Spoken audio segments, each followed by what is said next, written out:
कैसे फ्रेंड्स, मैं आप सभी के लिए मास्टर क्लास लेके आया हूँ। इसके अंदर इंटरनल ऑडिट और सिक्योरिटी ऑडिट के इंटरव्यू क्वेश्चंस मैक्सिमम कवरेज की गई है। First of all congratulations for clearing your exams and all the best for starting your new journey. चलिए हम अपनी इस वीडियो को स्टार्ट करते हैं। इस वीडियो को मैंने 4 पार्ट्स में डिवाइड किया है। स्टैंडर्ड ऑफ ऑडिटिंग लिस्ट, जैसे रैंडम बेसिस पे क्या होता है, और इंटरव्यू आपकी नॉलेज की टेस्ट करने के लिए आपको प्रॉम्प्ट दे देगा एकदम से ऐसे 500 बताओ, तो आपका नाम भी खुद आना होता है, उसके अंदर का कंटेंट भी। सेकंड क्या है, इंटरनल ऑडिट को मैंने पूरे को एक अलग एरिया में कवर कर दिया है। Third, answer the following questions, कि कुछ प्रॉम्प्ट क्वेश्चंस और इंपॉर्टेंट क्वेश्चंस है इसके अंदर। फोर्थ, टर्मिनोलॉजीज, कि कुछ भी टर्मिनोलॉजी वो आपके सामने दे देगा, एकदम से आपको बताना होता है। इंटरव्यू में मोस्टली आपको कीवर्ड्स यूज करने होते हैं। जितने ज्यादा कीवर्ड्स यूज करोगे उतने ज्यादा हायरिंग के चांसेस आपके इंक्रीज होंगे। चलिए अब वीडियो को स्टार्ट करते हैं। सबसे पहले हम करेंगे स्टैंडर्ड ऑडिटिंग की लिस्ट। इसमें मैक्सिमम मैंने वो एसेस लिए हैं जो से मोस्टली पूछे जाते हैं। चलिए, एसे 200 overall objectives of the independent auditor and the conduct of an audit in accordance with standards on auditing. Essay 210, agreeing the terms of audit engagements. Essay 220, quality control for an audit of financial statements. Essay 230, audit documentation. Essay 240, the auditor's responsibility relating to fraud in an audit of financial statements. Essay 299, responsibility of joint auditors. Essay 300, planning and audit of financial statements. Essay 315, identifying and assessing the risk of material misstatement to understanding the entity and its environment. Essay 320, materiality in planning and performing an audit. Essay 500, audit evidence. Essay 501, audit evidence, specific considerations for selected items. Essay 505, external confirmation. Essay 510, initial audit engagements, opening balance. Essay 520, analytical procedure.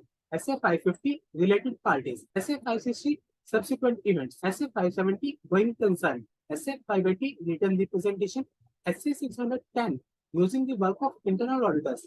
Essay 700, forming an opinion and reporting on financial statements. Essay 701, communicating key audit matters in the independent auditor's report. Essay 705, modification to the opinion in the independent auditor's report. इसको भी एक बार याद कर लेना क्योंकि mostly पूछे जाने वाले हैं सारे के सारे एसेस के नाम। चलिए अब नेक्स्ट पे चलते हैं। Internal audit, question number 1, what is internal audit? अगर मैं इसको सिंपल लैंग्वेज में कहना चाहूँ, internal audit is an independent management function, objective assurance and consulting activity designed to add value to and improve organization objectives. Internal audit में हमें करना क्या होता है लेमन लैंग्वेज में, कि मैं एंटिटी के अंदर जाऊंगा, उनके प्रोसेस को समझूंगा कि कंपनी है वो अपने काम कैसे परफॉर्म कर रही है, फिर मैं उस काम के अंदर कुछ ना कुछ गैप्स को आइडेंटिफाई करूंगा सैंपल्स को लेके कि उसके अंदर कहीं ना कहीं कमियां तो नहीं है। थर्ड, मैं देखूंगा कि उसके अंदर कहीं ना कहीं एडिशन की जरूरत है कि नहीं है, तो मतलब एक एक काम को अगर 2 जना कर रहे हैं तो मैं वहां पे कहूंगा segregate of duties. Segregation of duties का की रोल आ जाता है वहाँ पे कि आप इस काम को आप डिवाइड कर दीजिए ताकि 2% करें, ताकि फ्यूचर में हमारे फ्रॉड के चांसेस और ज्यादा डिक्रीज हो जाए। फोर्थ, मैं देखूँ कंपनी अब अपने लॉस और कंप्लायंसेस को अच्छी तरीके से फॉलो कर रही है कि नहीं कर रही। फिफ्थ, जैसे मैन्युफैक्चरिंग इंडस्ट्री है, कोई भी इंडस्ट्री है, उसके अंदर गवर्नमेंट कई न्यू लॉज लेके आए हैं ताकि कंपनी उसको कंप्लाई कर रही है कि नहीं कर रही।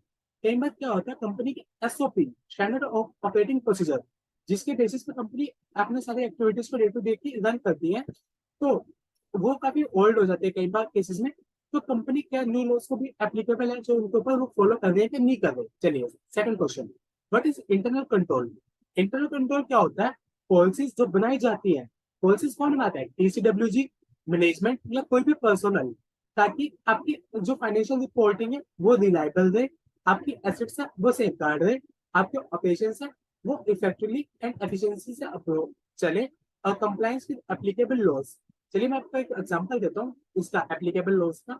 जैसे लास्ट टाइम हमने क्या देखा था कि जैसे एचआर, वो एक पर्सन आया एम्प्लॉय एचआर के पास, उसने कहा कि मेरे को आपसे अपना पीएफ डिडक्ट नहीं करवाना। तो एचआर ने कहा ठीक है मैं अगले महीने से अपना डिडक्ट नहीं करूंगा। बट लोग क्या कहते हैं कि जैसे आपने कंपनी चेंज करी हो या आपकी सैलरी 15,000 से कम हो, एक कंडीशन होती है। तो अगर आपकी 3 कंडीशन में से कुछ भी कंप्लाई होता है देन आप पीएफ को बंद करवा सकते हैं। अदरवाइज अगर आपका एक बार पीएफ अकाउंट ओपन हो गया देन वो ओपन ही रहेगा। अगर आप ऐसा करते हैं तो आपको फिर पेनल्टीज इम्पोज हो जाएगी। तो एचआर को नॉलेज नहीं थी और उसने उसका पीएफ डिडक्ट करना बंद कर दिया, और उसने उसका पीएफ भी नहीं भरा पीएफ अकाउंट में। तो इस कारण से हमने उसको कहा कि भाई ये चीज गलत है, देन उसको रिमार्क्स देके उसको ठीक करवाया। चलिए अब इंटरनल ऑडिट के प्रोविजंस कहाँ कहाँ पे एप्लीकेबल होते हैं, और ये मोस्टली पूछा जाता है आपके इंटरव्यू में। Every listed company, every unlisted public company, इसको याद करने का क्या, 25, 50, 100, 200। 25 outstanding deposit, 50 paid up share capital, 100 outstanding loans और बोरेंस फ्रॉम बैंक और पब्लिक फाइनेंशियल इंस्टीट्यूशंस, या फिर टर्नओवर 200 करोड़ या उससे ज्यादा हो गई है। आउटस्टैंडिंग डिपॉजिट है वो किसी भी time during preceding financial year, और जो आपका लोन्स है वो भी किसी भी time during preceding financial year. और आपकी जो प्राइवेट कंपनी है उसकी चाहे लोन्स या बोरेंस फ्रॉम बैंक्स और पब्लिक फाइनेंशियल इंस्टीट्यूशन 100 करोड़ या उससे ज्यादा हो गए किसी भी पॉइंट ऑफ टाइम पे, या टर्नओवर 200 करोड़ से ज्यादा हो गया। अभी क्या रहता है, आपकी कोई भी कंडीशन फुलफिल होती है तो आपको विद इन 6 मंथ्स आपको इंटरनल ऑडिटर को अपॉइंट करना कंपलसरी हो जाएगा। और इंटरनल ऑडिटर कोई भी अपॉइंट हो सकता है, जरूरी नहीं कि वो सीओ या सीएमए हो। इवन ग्रेजुएटेड पर्सन भी इंटरनल ऑडिटर की पोस्ट के लिए अपॉइंट हो जाते हैं अगर उनके पास रेलिवेंट एक्सपीरियंस हो तो। चलिए अब next, what is internal financial controls. इससे पहले हम नीचे देख लेते हैं internal controls of financial reporting. क्या हुआ था यूएसए में 2002 में साधन ऑक्सले एक्ट आया सोक्स के नाम से, तो उसके अंदर जितने भी प्रोविजन थे हम उन सब प्रोविजन को सेम टू सेम अपनी कंपनीज एक्ट 2013 में ले आए। अभी प्रोविजन क्या कहते हैं, जो भी आपके कंट्रोल्स फाइनेंशियल रिपोर्टिंग से रिलेटेड है, ऑडिटर्स को अपना ओपिनियन उसके ऊपर एक्सप्रेस करना होता है कि वो कंट्रोल सही से इंप्लीमेंट हो भी रही है, या सिर्फ दिखाने के लिए तो नहीं लगे हुए कि जैसे आपने कोई भी फिगर है वो आपने कोई भी एंट्री पास करके 100 रुपीज की डाली, तो लास्ट में वो 100 ही तो शो हो रहा है, कभी उसकी जगह 110 तो नहीं हो रहा कि फ्लक्चुएट या अंडर वैल्यूज तो नहीं शो हो रही फिगर्स की। तो उसके ऊपर ऑडिटर्स को अपना एक्सप्रेस करना होता है। और आईएफसी का होता है, एक ब्रॉडर टर्म होती है आईसीएफआर से।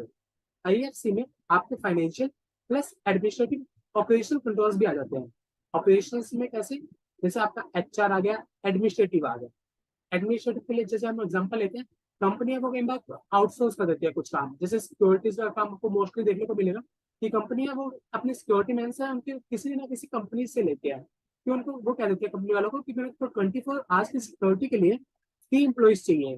तो वो आउटसोर्सिंग वाला वो उसे फीस चार्ज करके वो अपने 3 एम्प्लॉइज को भेज देगा रोज को।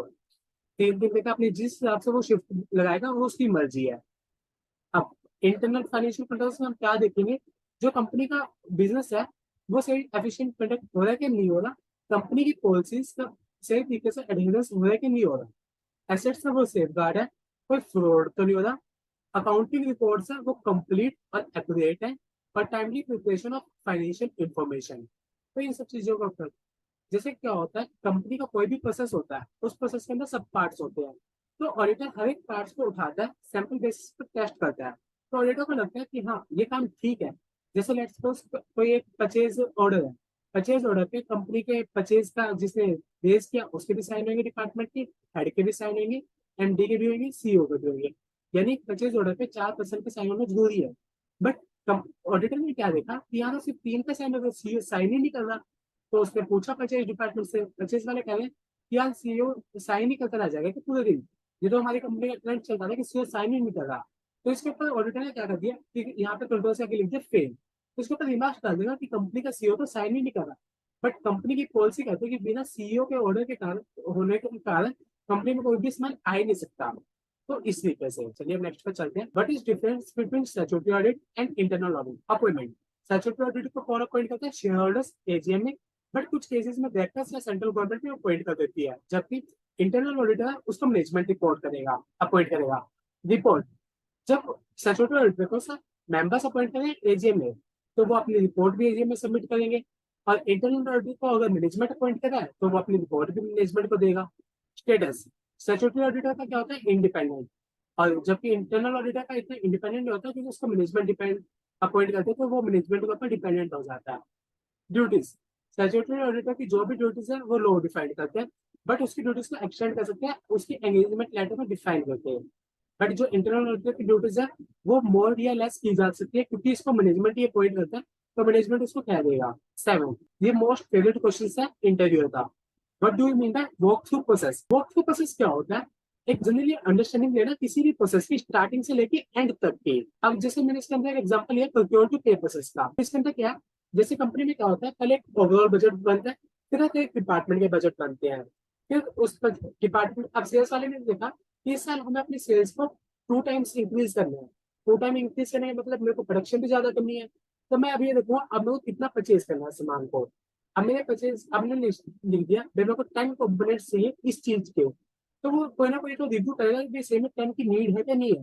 कई बात ये तो नहीं कि साइड में सामान रखो इसलिए इग्नोर कर दिया हो, इसका ध्यान ना गया हो। फिर अब सही में पता कर लिया भाई मेरे को 10 चीज की जरूरत है। तो मैंने अलग अलग वेंडर से कोटेशन मंगवाई। अब कोटेशन फिर फाइनल होगी।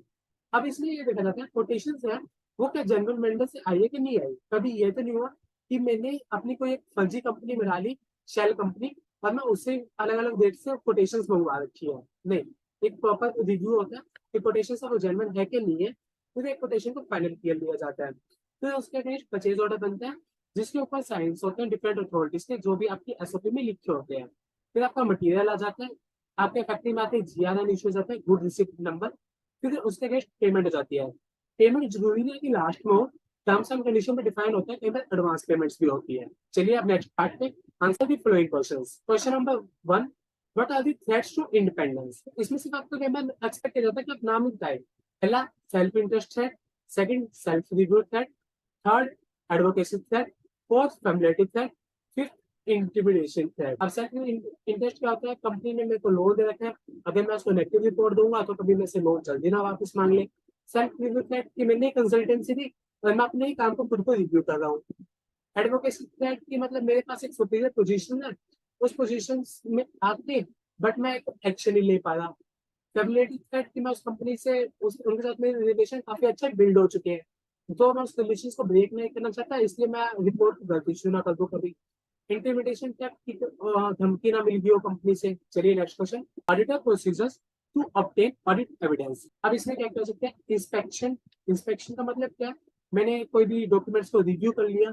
ऑब्जर्वेशन कि मैंने ये देखा कि कंपनी का कोई भी प्रोसीजर को कैसे परफॉर्म हो रहा है।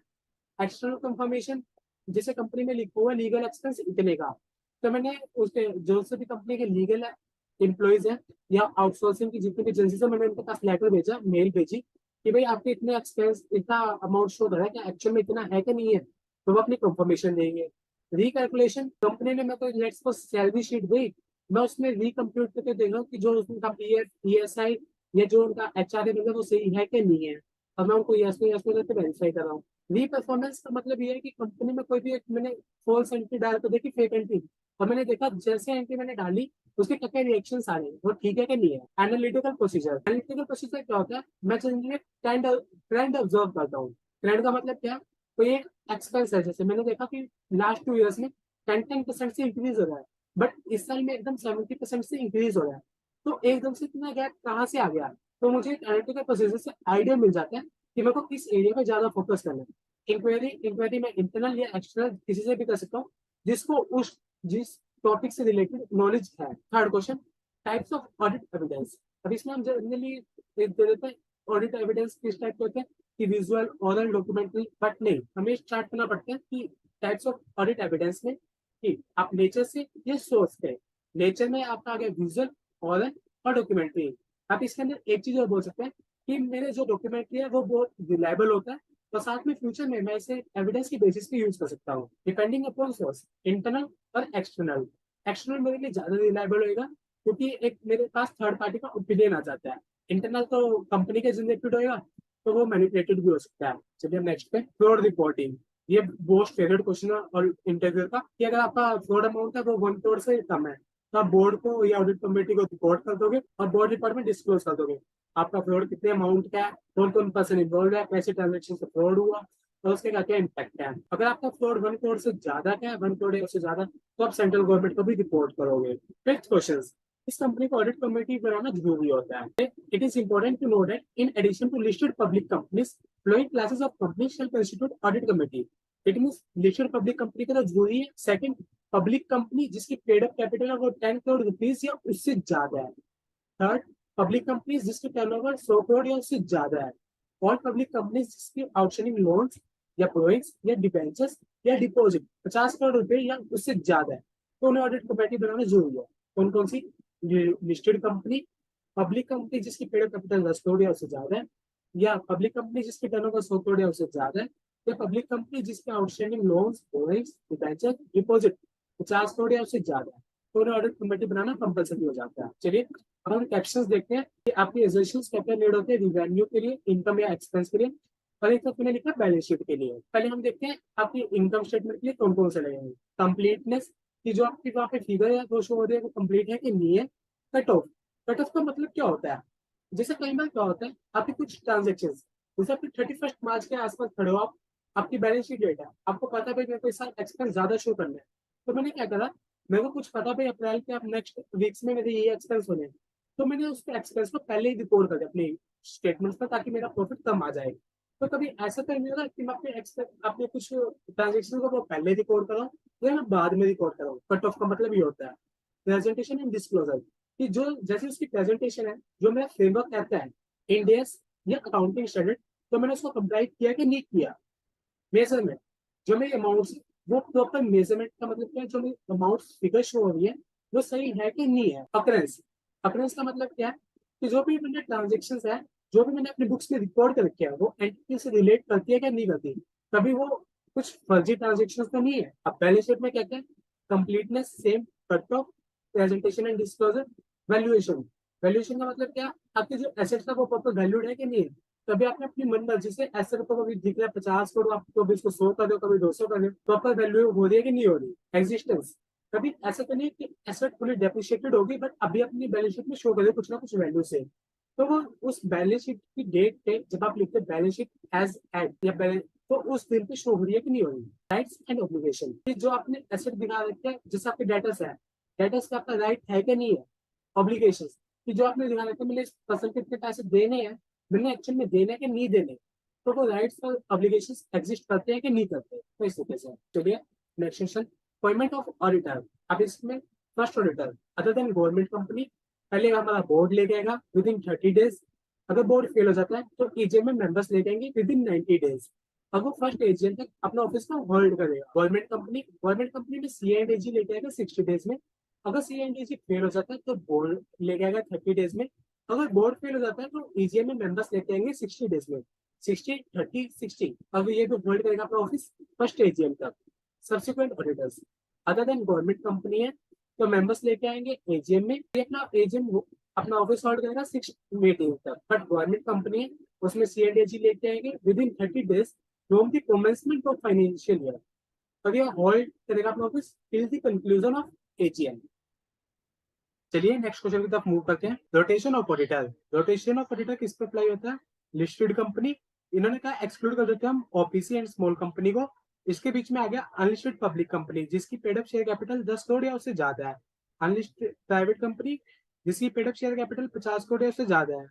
या फिर जो सी कंपनीज जिनकी public borrowings from financial institution, bank या पब्लिक डिपॉजिट 50 करोड़ या उससे रुपीज से ज्यादा है। और साथ में आप इसमें ये एक्सप्लेन कर सकते हो कि रोटेशन ऑफ ऑडिटर की इंडिविजुअल है वो 5 ईयर्स के लिए अपॉइंट होता है एक कंसेक्यूटिव टर्म्स के लिए, और जो एक फर्म है वो 2 कंसेक्यूटिव टर्म्स के लिए अपॉइंट होती है। अगर एग्जाम में 10 ईयर्स के लिए अपॉइंट नहीं सर, 2 कंसेक्यूटिव टर्म्स के लिए अपॉइंट होता है। चलिए नेक्स्ट सेक्शन की तरफ मूव करते हैं, टर्मिनोलॉजीज। सबसे पहले आता है ऑडिट। ऑडिट की डेफिनेशन हमें पता ही है, ऑडिट है वो इंडिपेंडेंट एग्जामिनेशन होता है किसका, फाइनेंशियल स्टेटमेंट का, किसी भी एंटिटी का, चाहे उसमें प्रॉफिट ओरिएंटेड हो या ना हो, इरिस्पेक्टिव ऑफ साइज और लीगल फॉर्म। सच एग्जाम क्यों करते हैं, क्योंकि इस पे ओपिनियन देता है ऑडिटर अपना। Second, integrity. इंटीग्रिटी क्या होता है कि जो ऑडिटर है वो अपना होनेस्ट रहे और बिजनेस रिलेशन अपना अच्छे तरीके से फेयर डीलिंग्स पे मेंटेन करे। ऑब्जेक्टिविटी क्या, कि मतलब जो ऑडिटर है वो बाइसनेस में नहीं आए और अपना true and fair opinion express करे।